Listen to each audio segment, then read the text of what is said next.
রাজরানী, একটা প্রশ্ন করতে পারি? বলুন দয়ারাম দাদা। যুবরাজ তো কাউকে দেখেননি, কিন্তু তীরবিদ্ধ হওয়ার আগে আপনি কি কাউকে দেখতে পেয়েছিলেন? হ্যাঁ, দেখেছিলাম।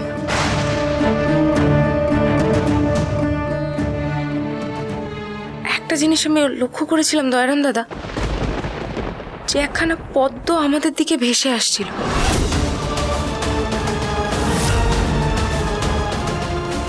দোষ আমার, আমি সেভাবে নজর করিনি। কিন্তু স্রোতস্বিনী নদীতে তো পদ্ম ভাসবার কথা নয়।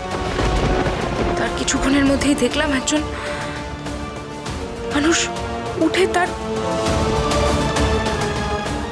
মুখ থেকে একটা তীর ছুঁড়ে মারল।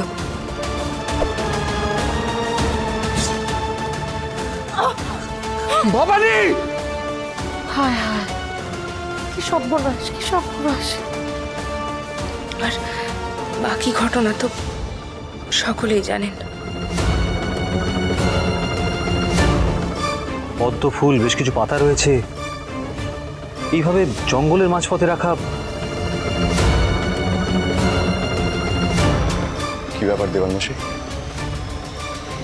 আপনারা একে অপরের মুখ চাওয়াচাই করছেন কেন? নলহাটির জঙ্গলে আমরা অনেক পদ্ম দেখেছিলাম। কি? হ্যাঁ বৌঠান, আমার মনে হয়েছিল সেখানে বুঝি পদ্মের চাষ হয়।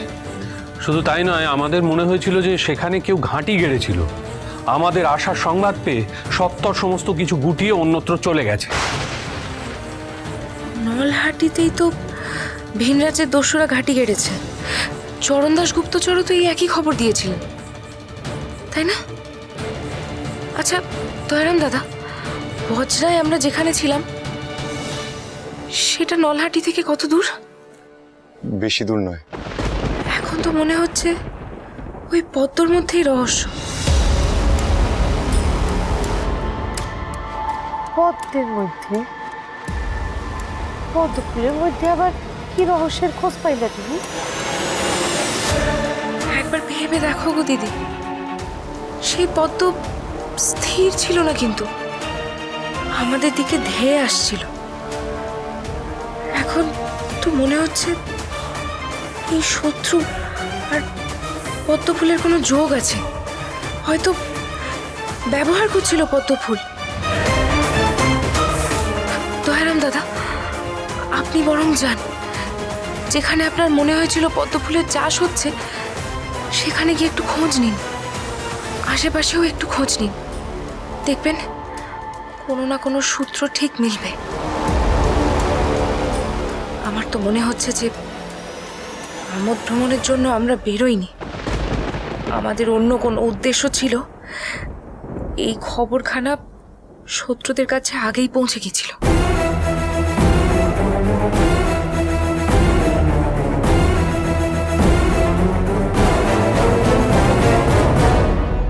একে তো এই মেয়ে মরেও মরে না, তার উপর আবার পদ্ম ফুল নিয়ে চিনতে করে আকুল হচ্ছে।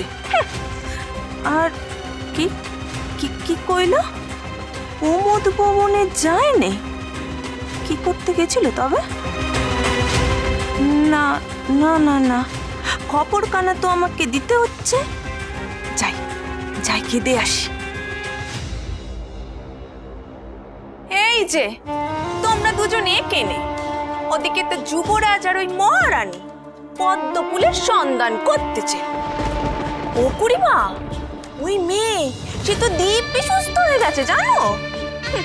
কি যে এমন হয়েছিল কিছুই বুঝলেন না। অদিকেতা কে কে ছিল রে সেখানে? দেওয়ান মশাই ছিলেন, ইন্দু বৌটান ছিল, আর ওই রঘু রাজা সে তো নিজে ওই অগরের মেয়েকে দেখতে গেছিল। কি তাহলে আর বলছি কি আমি কুড়িমা? তুই শুরুতে কি জানো বললি? কিসের চন্দন করছিল? পদ্ম ফুল? এ কেমন কথা? হঠাৎ পদ্ম ফুল নিয়ে কে করবে? হ্যাঁ ঈশ্বরী, তুই কিছু বুঝতে পারছিস? না মা, আমি কিচ্ছু বুঝতে পারছি না। হঠাৎ পদ্মফুল নিয়ে ওই হাগরের মেয়ে কি করবেটা কি? জানি নে বা, যবে থেকে শুনেছি যে কান্ত রাজা হচ্ছে তবে থেকে মনে হচ্ছে ওরা যাই আলোচনা করছে সব আমাদের বিরুদ্ধেই করছে। দাঁড়াও দাঁড়াও মা, দাঁড়াও। তোমার জামাইকে একবার শুধোই, বুঝলে? বললো না যাতে একবার ওই তেনাকে একবার হাঁক দিত।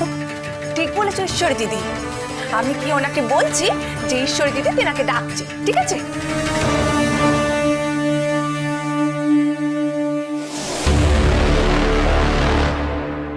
বেঁচে গেল কি করে?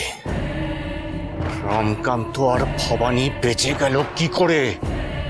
বারবার বেঁচে যাচ্ছে ওরা, বারবার।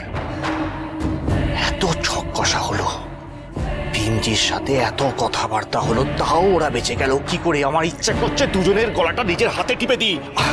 আস্তে শালবাবু, ভীমজির নাম বারবার মুখে আনবেন না, কেউ শুনতে পেলে। শুনুক, শুনুক।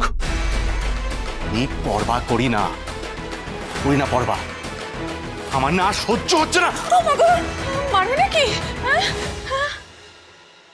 কি চাই? ঘরে ঢোকার আগে অনুমতি নেওয়ার প্রয়োজন মনে করো না?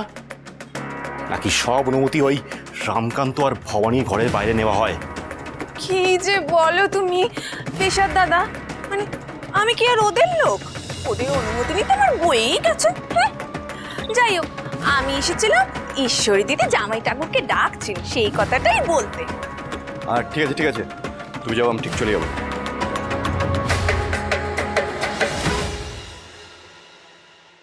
আমি আসছি,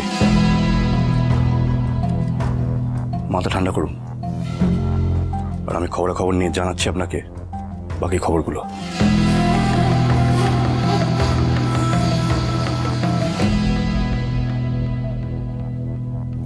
রাজা তুমি হতে পারবে না রামকান্ত, হতে পারবে না।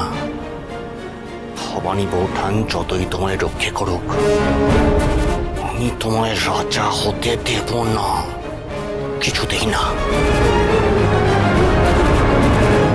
ঈশ্বরী, আমার না এই অস্থিরতা আর ভালো লাগছে না, তাই আমি ঠিক করেছি যে আমি আজই যাব সাধকের কাছে। সাধক? তিনি কি করবেন? তো দাদার সুরক্ষার জন্য রক্ষা কবচ দেবেন। শুনেছি ওনার অনেক ক্যামতা, উনি তাবিজ কবচ দেন। ওই আগরের মেয়ে রঘু রাজাকে তো বশ করেছে, না হলে কিনা উনি ওই মেয়েকে দেখতে চান, যার সাথে দেখা করার জন্য নাটোরের রাজসভার বাইরে কত লোকজন অপেক্ষা করে, আর সে গেল কিনা ওই আগরের মেয়ের সাথে দেখা করতে। না না না না, আমার না কিছুই ভালো লাগছে না। আজকে গিয়ে দেখি যদি কিছু ব্যবস্থা করা যায়।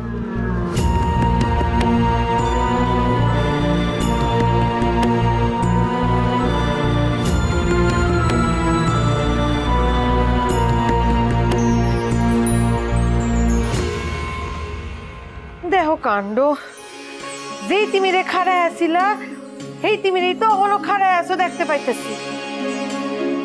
মুখে কিছু দিবার লাগবো তো। আপনি গো আলোচনা কি এখনো শেষ হয় নাই?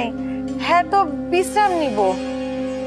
যে আইত বিছানা সাইরা উঠবা না, কয়া দিলাম। ক্ষত গভীর হয় নাই ঠিক হই, রক্ত বাইর হইছে অনেক, মনে থাকে জানো? আমি তাহলে আসি।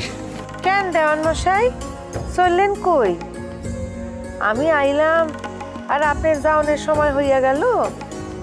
ব্যস্ত কথা কইতেছিলেন নাকি আপনি গো গোপন আলোচনা আমি শুননা ফেলাম? সবই তো শুনলে দিদি, এইটুকু শুনতে পাচ্ছ না বলে তোমার হিংসা হচ্ছে বুঝি? না বৌঠান, আপনি থাকুন।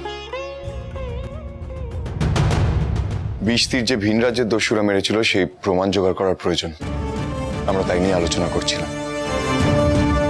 আমি একখান কথা বুঝতে পারতেছি না, এই দস্যুগুলার কি কোনো কাম কাজ নাই নাকি? অগল সময় তগ উপর নজর দিয়া বইয়া আছে।